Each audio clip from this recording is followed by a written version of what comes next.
A graça e a paz de Jesus, igreja. É um privilégio nós podermos estar aqui hoje que é o primeiro domingo do mês, o domingo que nós celebramos e temos o privilégio de cercar a mesa do Senhor e participar desse banquete maravilhoso. E é muito bom ter todos vocês aqui. Convido a igreja a abrir a palavra de Deus comigo em Êxodo, no capítulo 14. Êxodo, capítulo 14.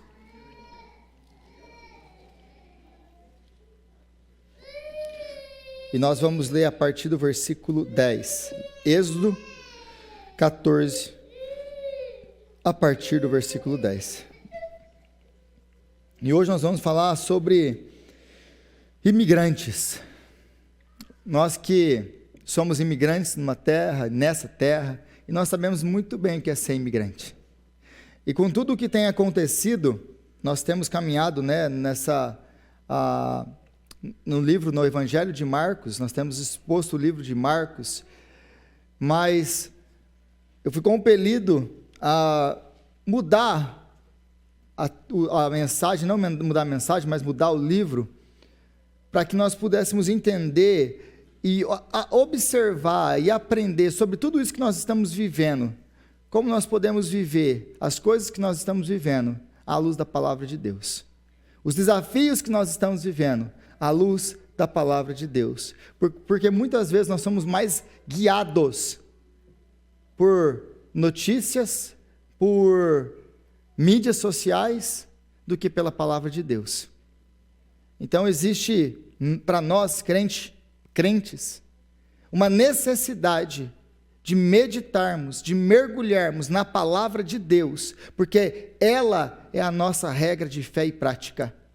Não são as mídias sociais, não são os jornais, é a palavra de Deus.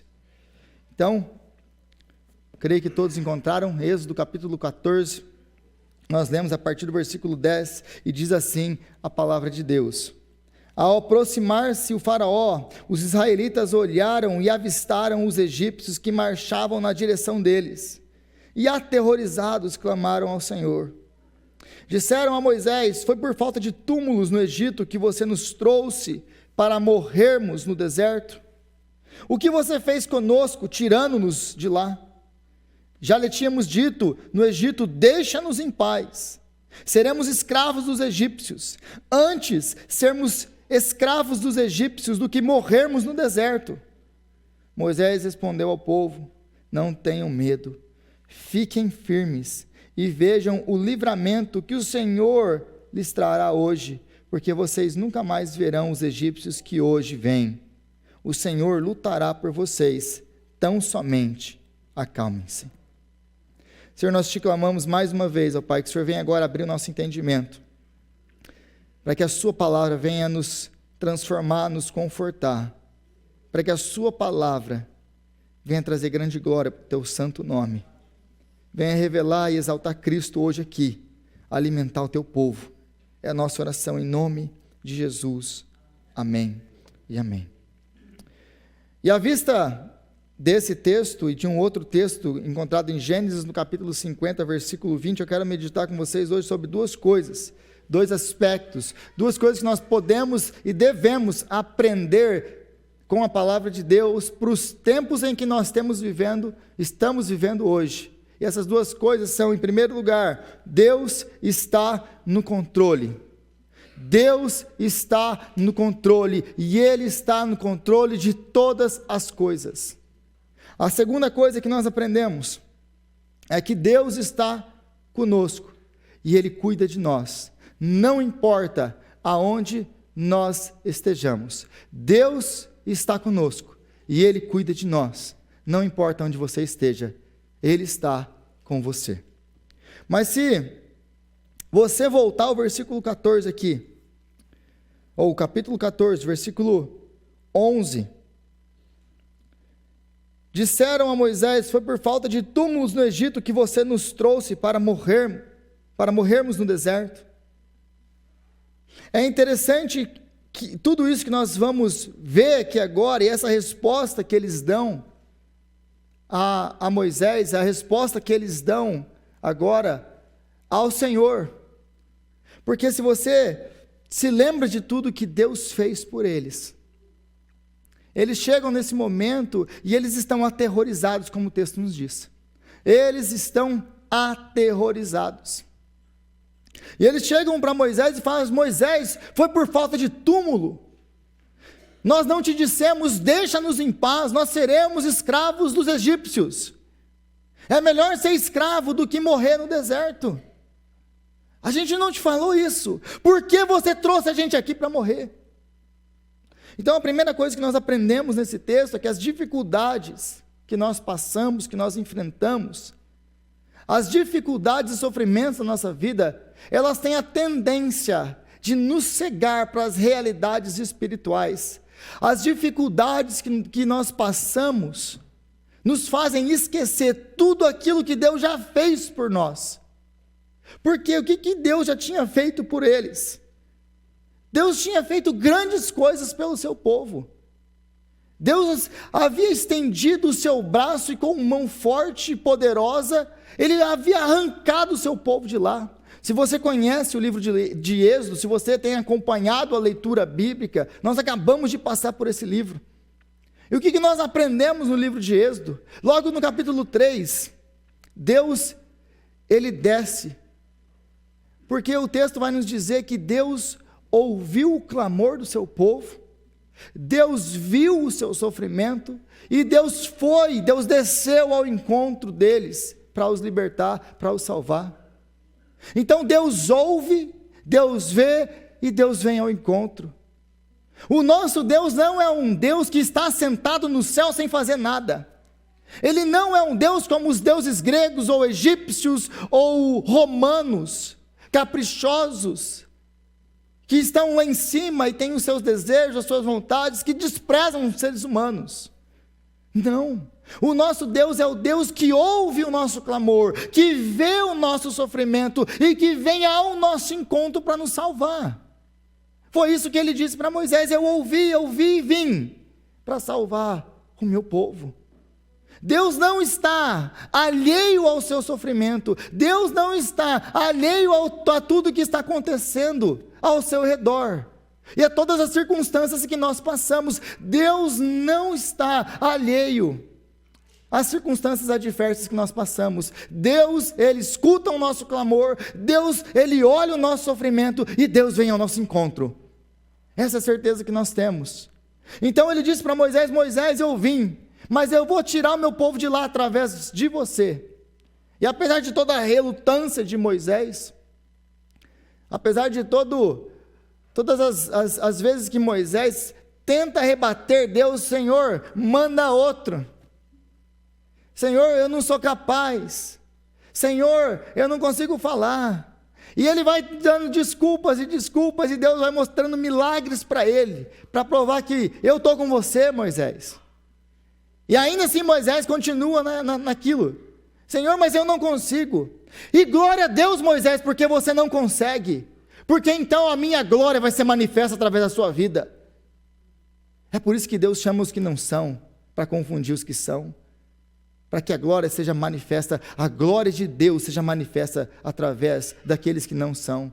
E fique bem claro que é a glória de Deus que está trabalhando. Então ele manda Moisés, e Moisés vai. E nós temos aquelas 10 pragas, e Deus, Ele vai destruir com todo o Egito. Ele vai humilhar os deuses do Egito, para mostrar: eu não sou um Deus que na cabeça deles era assim que funcionava, um Deus regional, um Deus que tem poder apenas na terra de Israel, que naquele tempo nem terra eles tinham. Eu não sou um Deus local, eu não sou um Deus das montanhas ou das planícies, eu sou o Senhor, o Deus de toda a terra. Eu sou o Senhor. Então ele vai humilhar os deuses do Egito, todos eles, do primeiro Nilo até o Ra, o Deus mais, abre aspas, poderoso, conhecido, adorado do panteão egípcio. Ele destrói com tudo aquilo, e ele tira o povo dele de lá. E aí o texto vai nos dizer que ele vai à frente do seu povo, como nós cantamos aqui, a música Egito, e vai à frente do seu povo. De dia ele vai com uma coluna de nuvem. Por que ele vai com uma coluna de nuvem? Porque eles estão no deserto, eles vão passar por locais áridos, de extremo calor. Então, a coluna de nuvem os refrescava, os protegia do calor, não deixando que eles morressem de calor durante o dia. A coluna de fogo ia à frente deles à noite, para os esquentar e para guiar pelo caminho. Esse é o nosso Deus, o Deus que vai à nossa frente, o Deus que nos dá alívio em tempos de sofrimento, em tempos de escassez, o Deus que nos dá refresco nos desertos áridos da nossa vida. Mas o Deus que vai à nossa frente com uma coluna de fogo para nos guiar pelo caminho nas noites escuras da alma. É o Deus que nos aquece nos momentos frios da nossa vida. É o Deus que está conosco. Então eles vão vendo todas essas coisas. O Deus que quebra lá o Egito, o Deus que faz tudo o que ele faz. Agora o Deus que os tira de lá, o Deus que vai à frente deles, o Deus que cuida, o Deus que se importa, o Deus que vê, o Deus que ouve, o Deus que vem ao encontro. E aí eles chegam nesse momento aqui agora. E se lembre que Deus está guiando eles pelo deserto. Porque ele fala, o texto vai falar para nós que ele não os leva numa rota direta. Por quê? Porque eles vão enfrentar a guerra e pode ser que eles desanimem ao ver a guerra. Então Deus está guiando eles pelo deserto. E aqui é Deus quem os traz a esse momento. Foi Deus quem os colocou nesse beco sem saída. Foi Deus quem os colocou diante do mar. E agora, atrás deles, vem um exército sedento por sangue. Agora eles encontraram um momento, e esse é o primeiro momento de dificuldade que eles vão passar. Eles acabaram de sair do Egito celebrando, gritando, de alegria, tudo aquilo que Deus estava fazendo, saíram com muitas riquezas, despojaram o Egito. Mas agora, no primeiro momento, na primeira coisa que acontece, é interessante a resposta que eles dão aqui. Se você coloca tudo isso em mente, a primeira coisa agora que eles passam, e eles olham para a sua história, e como que eles leem tudo isso aqui? Foi por falta de túmulos que você trouxe a gente para morrer para cá? Foi por falta de túmulos que você nos trouxe para morrer no deserto? Não tinha razão da gente sair de lá. Por que você fez isso? Para mim, o que é muito interessante no meio de tudo isso aqui é: Deus não aparece na equação deles. Deus, apesar de tudo que Ele fez, apesar de todas as obras, apesar de todos os milagres, apesar de toda a provisão, apesar de todo o cuidado que Ele teve com eles, Deus não aparece na equação deles. O que para mim seria razoável num momento de dificuldade é: ô Moisés, a gente está passando, o que você acha que Deus vai fazer agora? Porque não, Deus já fez tudo isso, Deus tirou a gente lá, então é claro que Ele vai fazer alguma coisa agora por nós. Eu até entendo eles questionarem o que vai ser feito, mas Deus não aparece nem na equação. Eles esqueceram completamente até que Deus existe, a despeito de tudo que Deus já havia feito. Deus fez todas essas coisas. E é interessante que para mim, para você, essa é a lição. E aqui,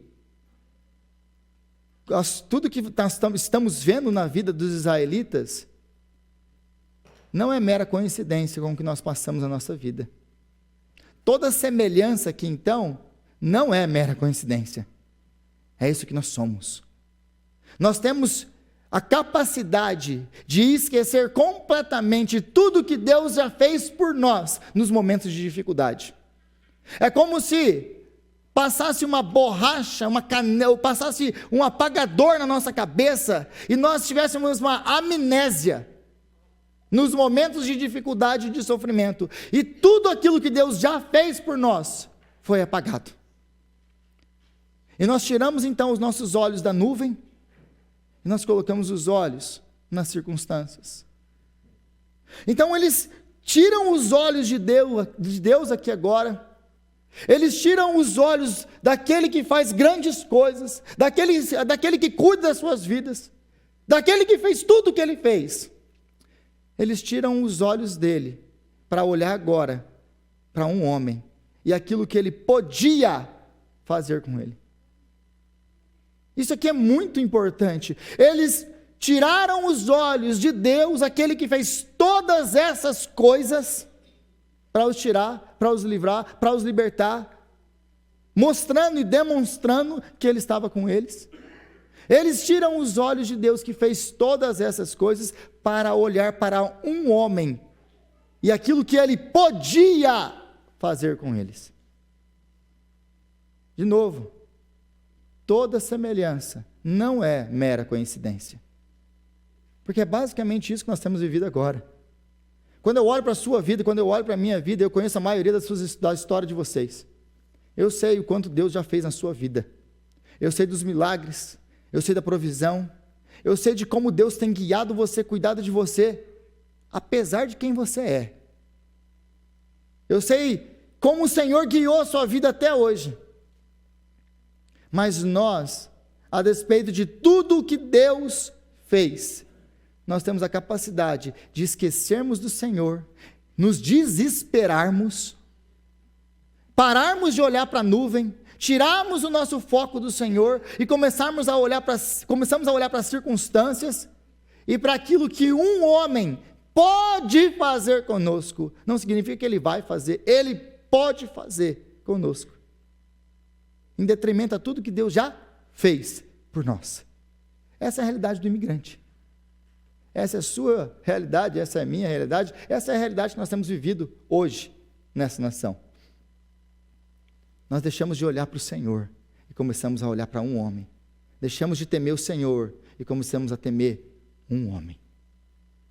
É isso que nós temos vivido nesse tempo. Então, nós precisamos entender uma outra coisa, que os homens só podem fazer conosco aquilo que Deus permitir que eles façam. Aliás, deixa eu ampliar um pouquinho isso aqui. Satanás só pode fazer com você aquilo que Deus permitir que ele faça. Qual a base disso? Todo o livro de Jó. Satanás, ele chega na presença de Deus e Deus fala: você viu meu servo Jó? Pensa num cabra bom. Quando Deus te elogiar, você pode esperar. Não é sem motivo que ele te adora. Você dá tudo para ele. Ele é próspero, ele é rico, ele tem uma família abençoada, é lógico que ele vai te adorar. Põe a tua mão aqui no que ele tem, você vai ver ele te amaldiçoar na sua cara. Pois bem, pode fazer o que você está falando, mas você faz uma coisa: você não toca na vida dele. Então Satanás vai e faz tudo aquilo que Satanás ama fazer: matar, roubar e destruir. Ele faz com a vida de Jó. Mas note que Deus diz: você só vai até aqui e daqui você não passa. Aí Satanás volta na presença dele e fala o quê? Ele ainda tem saúde. Qualquer um ia te adorar assim. Então tá bom. Você pode tocar na saúde dele, mas você não o mate. Então, feridas purulentas saem da sola do pé à ponta da cabeça, ao ponto da sua própria esposa dizer: amaldiçoe seu teu Deus e morre. Que esposa, um suporte na hora da angústia, uma pilastra firme na nossa vida. E aí, ele responde ao Senhor, ele responde à sua mulher, fala-se como uma louca mulher. E no capítulo anterior, quando ele perde todas as coisas, ele diz: o Senhor deu, o Senhor tirou, louvado seja o nome do Senhor. Mas aqui nós aprendemos então uma lição muito importante, que Satanás não tem o domínio na sua vida. Satanás não pode tocar em você, se Deus não permitir que ele toque. E se Deus permitir que ele toque, Deus tem um propósito, porque antes eu conhecia de ouvir falar, agora os meus olhos te veem. Deus tem um propósito nos nossos sofrimentos, Deus tem um propósito nos momentos de angústia, Deus tem propósito em tudo na nossa vida, tudo. Mas, voltando aqui, nós precisamos entender que tanto Satanás quanto os homens só podem fazer conosco aquilo que Deus permitir que eles façam. E qual que é o nosso outro exemplo disso? Outro exemplo disso é o imigrante famoso, que nós falamos dele há poucos domingos, o nosso imigrante José. E no capítulo 50, no versículo 20, nós temos a leitura de José da sua vida. E qual é a leitura de José da sua vida? Ele olha para tudo o que aconteceu na sua vida. E o final da sua vida ele lê dessa maneira. Versículo 20 diz assim: vocês na verdade planejaram um mal contra mim, porém Deus o tornou em bem, para fazer como estão vendo agora, que se conserve a vida de muita gente. Mas que mal é esse? O que aconteceu com a vida de José? Por que ele olha para trás e vê essa leitura? E talvez você não conheça a história de José, eu quero fazer rapidamente um panorama da vida de José. José, que era o filho de Jacó, o filho preferido, o filho que tinha sonhos, que inclusive os seus irmãos, o seu pai, a sua mãe se ajoelhariam diante dele. E aí ganhava uma túnica longa, colorida, para deixar claro para todos os irmãos, esse aqui é o meu preferido. E essa túnica, esses sonhos vão causar muitos problemas para a vida de José. Aliás, se tem um cara que tem problema por causa de túnica, é José. E aí ele chega um dia, depois que o pai o envia para ver como seus irmãos estão cuidando das suas ovelhas, dos seus rebanhos. De longe eles os avistam e falam assim: lá vem o sonhador, vamos matar ele e vamos ver no que esses sonhos dele vão dar. Aí eles pegam o seu irmão, jogam ele dentro de um poço e sentam para comer, o texto nos diz. Gente, com os irmãos desses, quem que precisa de inimigo? E olha a mente desses homens. Eles jogam ele para matar o seu irmão, eles têm no coração matar o seu irmão, mas eles sentam para comer, enquanto o seu irmão do lado deles grita pedindo misericórdia.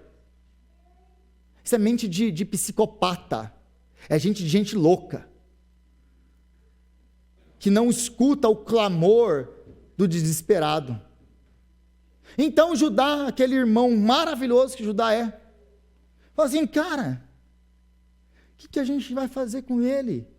Para que a gente vai matar ele? Vamos vender, vamos ganhar um dinheiro. O que a gente ganha se ele morrer? Nada. Vamos vender ele, ganhar um dinheirinho. Então passa uma caravana de ismaelitas, o pegam, eles vendem ele, e ele vai para o Egito, vendido como escravo.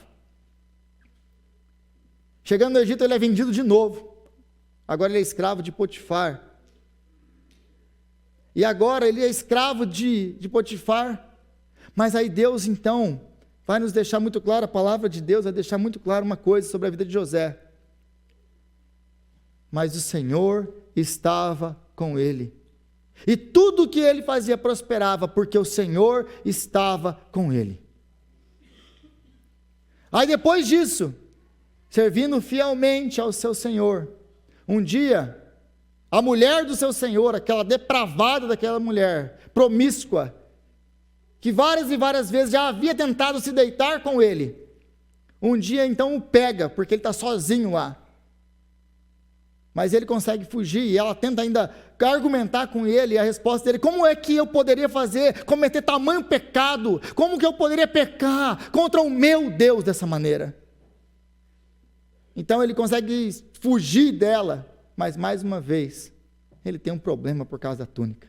A túnica fica para trás, e por causa da túnica ele é preso. Ele é acusado injustamente, ele é preso agora, ele vai para a cadeia.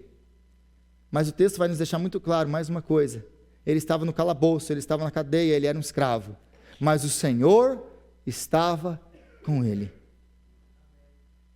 Não importava aonde ele estava, o Senhor estava com ele. E o resto da história você conhece. Do calabouço, ele sai para a segunda posição de maior poder no mundo da época. O Senhor o honra, o Senhor o usa para salvar muitas vidas. E essa então é a leitura que ele faz da sua vida. Vocês planejaram mal contra mim, mas Deus transformou o mal em bem, para que muitas vidas fossem preservadas.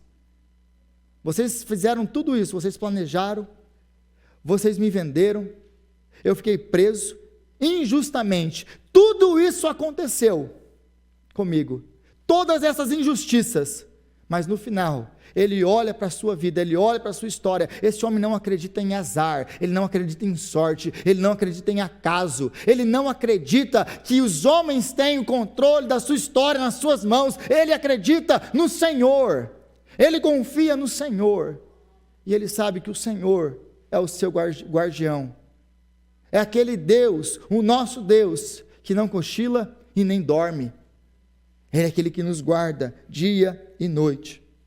Então, para nós, meus irmãos, não importa quem esteja na cadeira de presidente desse país, ou de qualquer país que seja, porque o nosso Deus está no trono, e se assenta soberanamente no trono do universo. E existe uma diferença muito grande entre a cadeira do presidente e o trono do rei. Ele é o soberano sobre tudo e sobre todos. E deixa eu te lembrar mais de uma coisa. É o Senhor quem levanta reis. É o Senhor quem institui reis. É o Senhor quem os tira de lá. Deus faz tudo conforme lhe apraz. E nada foge do seu controle. Ele é o Senhor. E no final, só vai acontecer conosco aquilo que Deus quis que acontecesse. Porque todas as coisas cooperam para o bem daqueles que amam a Deus, os quais Ele chamou segundo o seu propósito. Todas as coisas na vida do crente cooperam para o seu bem, como foi na vida de Jó. Tudo aquilo que nós chamaríamos de desgraça na vida de Jó, serviu para o bem de Jó, serviu para transformar Jó, serviu para que Jó conhecesse o Senhor.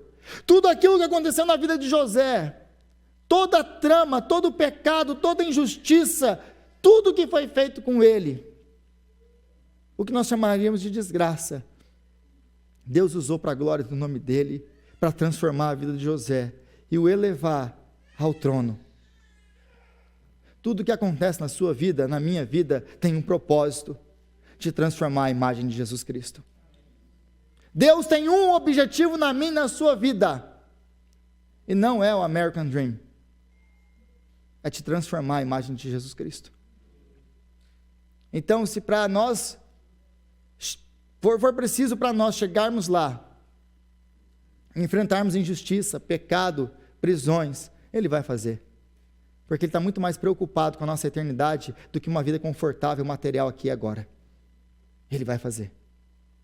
Mas Ele é o bom Pai, que cuida de nós, e que está conosco em toda e qualquer circunstância. Ele está conosco. Agora, eu gostaria de tirar 4 aplicações de tudo isso que nós vimos nesses 2 textos. A primeira delas é que nós precisamos parar de nos alimentar de fake news. Nós precisamos mergulhar na palavra de Deus. Porque muitos de nós gastam mais tempo no Instagram e aprendendo do Instagram, do Facebook, ou sei lá que tipo de notícia, da onde você vê, que mídia social você usa. Gasta mais tempo em mídia social, bebendo fake news, do que tempo na palavra de Deus. Medita na palavra de Deus de dia e de noite, e você vai ser como árvore plantada junto ao ribeiro de águas, que dá seu fruto no tempo certo, cujas folhas não murcham. Esse é o nosso chamado, é assim que começa o livro de Salmos. Feliz é o homem que teme o Senhor, o seu caminho prospera. Confia no Senhor, e o mais Ele fará. Esse é o nosso chamado, mas nós vivemos nos alimentando dessas coisas que não vão nos levar a lugar nenhum, a não ser para longe de Deus. Em vez de nós nos debruçarmos na palavra de Deus dia e noite, meditar nesse livro, porque quando nós olhamos para o mundo, nós olhamos e vemos um mundo caído, um mundo caótico, um mundo destruído, dominado pelo pecado. E nós olhamos para tudo isso e nós entramos em desespero, porque nós tiramos os nossos olhos do Senhor, nós tiramos os nossos olhos da nuvem e começamos a colocar os nossos olhos em circunstâncias, em homens, em situações. Quando o nosso chamado é olhar para o Senhor. É a palavra do Senhor. Nós precisamos então olhar para a palavra. A segunda coisa é que nós precisamos parar de olhar para homens e fixar os nossos olhos na nuvem e fixar os nossos olhos no Senhor. Ele é o Todo-Poderoso. E quando eu falo parar de fixar os nossos olhos em homens, sejam bons ou sejam maus, porque eu vejo muitas vezes nós nos tendo esperança em homens, de que eles vão fazer alguma coisa por nós. Outras vezes nós olhamos para eles e vemos que eles vão fazer alguma coisa contra nós, seja lá um ou outro. Nós devemos parar de olhar para homens. O homem não pode fazer nada por você. E o homem só pode fazer contra você se Deus permitir que ele faça. A nossa esperança está no Senhor. Para de olhar para homens e aquilo que ele pode fazer por você ou com você. Olha para Jesus, porque é Ele que tem a nossa história nas suas mãos. A terceira coisa que nós precisamos entender e fazer, nós precisamos confiar no Senhor e não tentar resolver as nossas dificuldades, os labirintos da vida e as dificuldades da vida, as situações complicadas da vida na força do nosso braço. Porque eu falo tudo isso aqui, eu prego isso aqui, eu sento para conversar com algumas pessoas, e aí a pessoa, eu explico a soberania de Deus, a majestade de Deus, o Deus que está no céu e controla tudo soberanamente, Ele é poderoso, e aí eu lembro com essa pessoa dos milagres que ela já viveu, de tudo que Deus já fez por ela. Aí ela fala, não, é verdade, Rodrigo, não, é isso aí mesmo, mas o que, meu irmão? É sempre assim, Rodrigo, eu confio em Deus, mas, se você falou mas, é porque você não confia em Deus. Porque aquele que confia em Deus não tem mas depois. Não vem mais nenhum depois. Eu confio em Deus, mas a política. Eu confio em Deus, mas o meu status imigratório. Eu confio em Deus, mas aquela carta. Eu confio em Deus, mas aquela situação. Então a situação, a carta, ou seja lá o que vem depois do seu mais, é aquilo que te incomoda, que é o seu Deus, que é aquilo que você teme. Deus é menor do que o seu mas. Então toda vez que você fala, eu confio em Deus, mas você não confia em Deus, e eu quero deixar isso muito claro para você. Você não confia em Deus. Ou você confia num Deus que é desse tamanho aqui, porque Ele não pode resolver uma situação.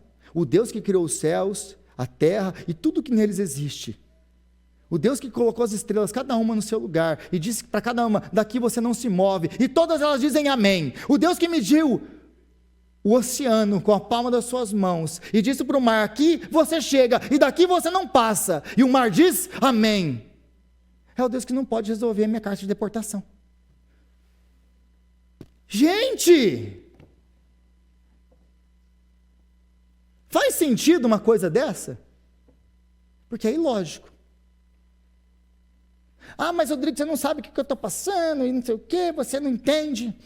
Você quer falar comigo de tudo isso aqui? Eu vou te explicar, porque talvez você não conheça nem um pouco da minha história. Se você quiser sentar comigo e conversar, eu posso te explicar bem melhor. Faz 13 anos que eu moro aqui, a maioria desse tempo foi sem documento.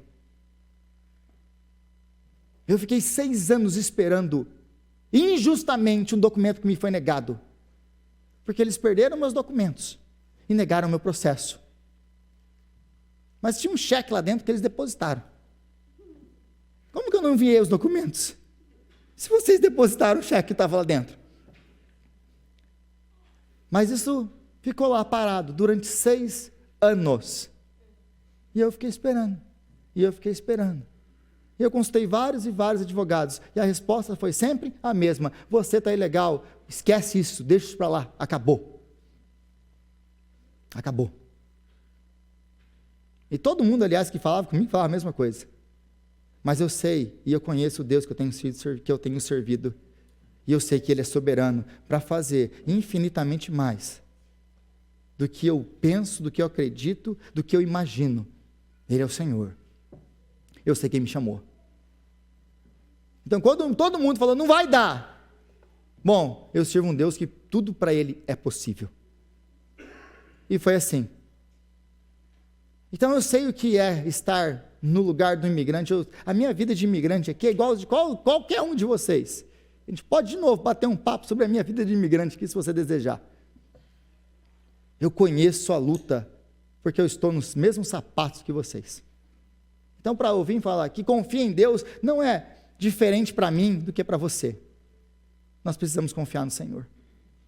Então, nós não podemos ter mas, porque senão nós não confiamos. Aí eu vejo muita gente, não, Rodrigo, se eu não fizer, se eu não, e fica tentando fazer umas tramóias, arrumar um jeitinho brasileiro, para conseguir sair de situação, de algumas situações, que no final só vai trazer mais tristeza, só vai trazer mais problemas.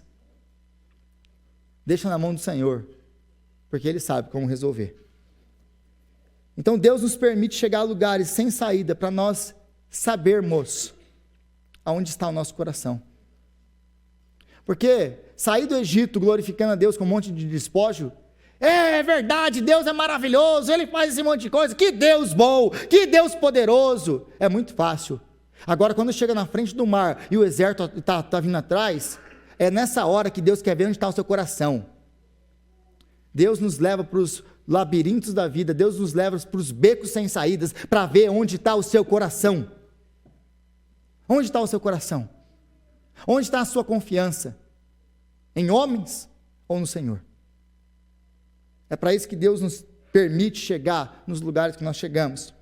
Agora, a última coisa que nós precisamos aprender com tudo isso aqui é que nós não precisamos ficar ansiosos. Ô Rodrigo, só de você falar não fica ansioso, eu já fiquei ansioso.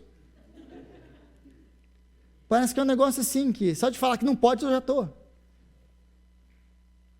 Não fiquem ansiosos. E a Bíblia várias e várias vezes fala isso. Aliás, é o que Jesus disse em Mateus capítulo 6. Não andeis ansiosos por coisa alguma.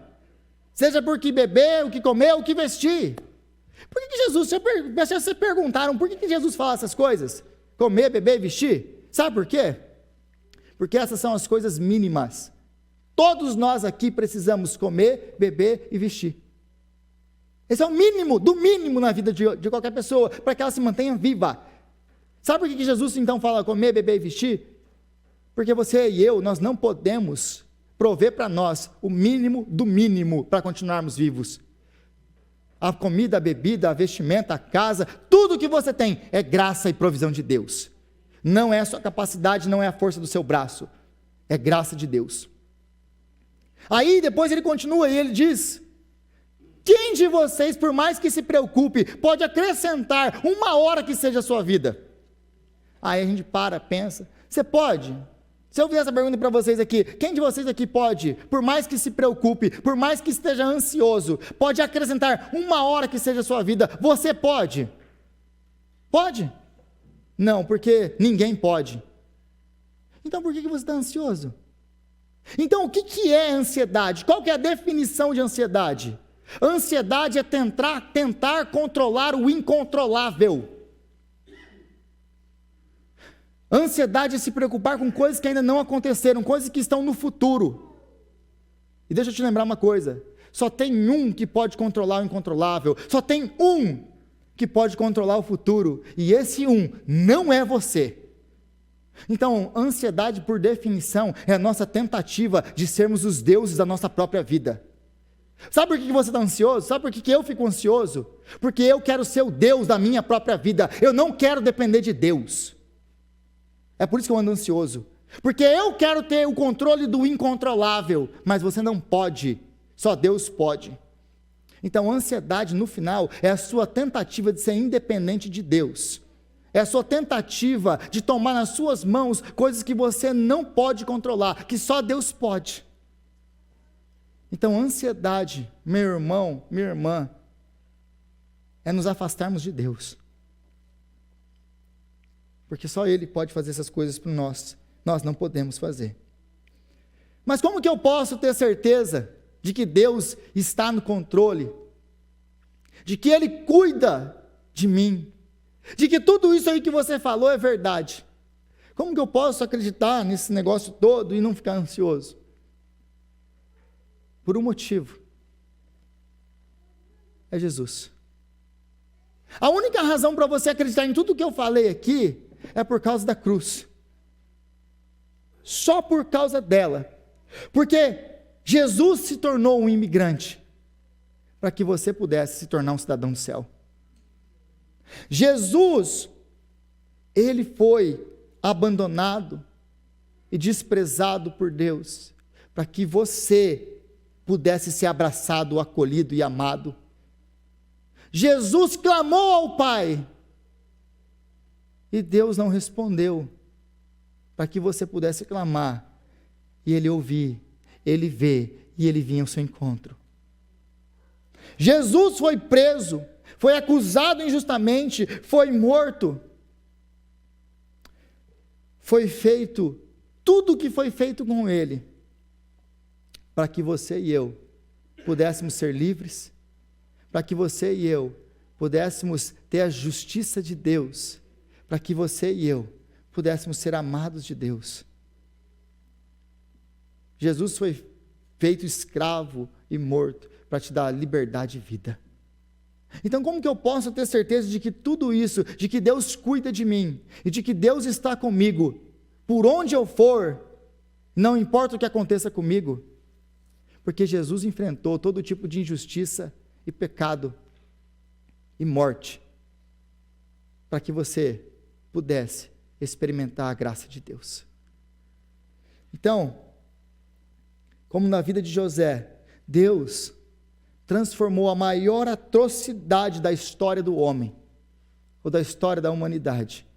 Ele pegou o maior pecado, a maior injustiça já cometida pelo homem na história, e transformou a maior atrocidade na maior bênção para a minha vida e para a sua vida. Deus transformou a morte de Cristo, o nosso pecado, porque foi por causa dos nossos pecados que Ele foi morto.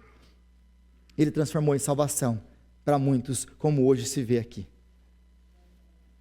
Então é por isso que eu posso confiar nele. E eu posso confiar que quando eu passo por sofrimentos, quando eu passo por circunstâncias adversas, quando eu chego no beco sem saída, eu sei que Deus está comigo, porque eu tenho certeza de que nem morte, nem vida, nem anjo, nem principados, nem o presente, nem o porvir, nada, absolutamente nada, pode me separar do amor de Deus, que é meu, por meio de Jesus Cristo, meu Senhor. Nada. A maior prova de que você pode confiar em Deus e de que Deus se atenta para tudo que nós estamos vivendo, para tudo que você está vivendo, é Cristo. E se Ele te deu Cristo, não nos dará com Ele, juntamente com Cristo, todas as coisas? Se Deus te deu Jesus, meu irmão, minha irmã, o que Deus não vai te dar? Não faz sentido nós andarmos ansiosos, preocupados, não faz sentido nós perdermos o nosso sono, olhando para homens, quando nós temos tão grande testemunha do amor de Deus por nós. Nós precisamos voltar os nossos olhos para Jesus. E é isso que nós vamos fazer agora aqui, nessa mesa. Porque isso daqui é a maior prova do amor de Deus por nós. A maior prova do amor de Deus por nós. Eu gostaria de convidar os presbíteros que estão aqui. A gente vai celebrar esse momento tão especial. O Ministério de Louvor pode vir para cá.